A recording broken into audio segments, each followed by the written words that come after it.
Mina panen nüüd klapid pähe, sest kohe läheb kõvaks paugutamiseks.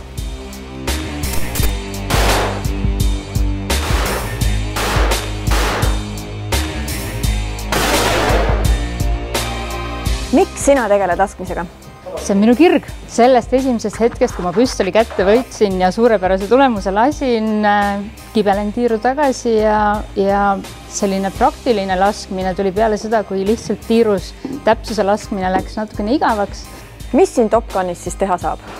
Topcan lasketiir on eelkõige mõeldud sellisele aktiivsele inimesele, kes saab oma esmakogemuse tulirelvadega siin, kultuuriloeng relvadest, samuti erinevad laskepaketid, arvukas valik erinevaid kaliibreid, teeme erinevaid koolitusi, samuti laskepaketid, ka maast ja madalast laste sünnipäevasid peame siin alates 12. eluaastast. No meie koolitusportfellist leiate koolitusi, kursusi alates relvaloa eksami ettevalmistavast kursusest, laskesportlase turvakursusest, kuni enesekehtestamise, äkkrünnaku tõrje ja isikukaitse koolituseni välja. Ehk meie see valik on päris lai ja oskused, võimalused, kogemused päris suured, mida oleme valmis pakkuma kõigile.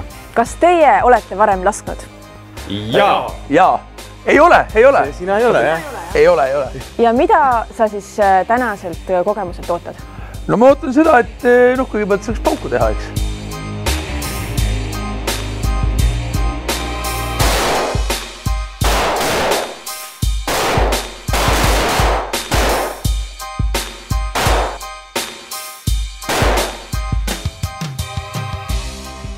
Mis asi on praktikal laskmine? Võib nimetada selliseks dünaamiliseks laskespordidistsipliiniks, kus on oluline jõud, kiirus, täpsus.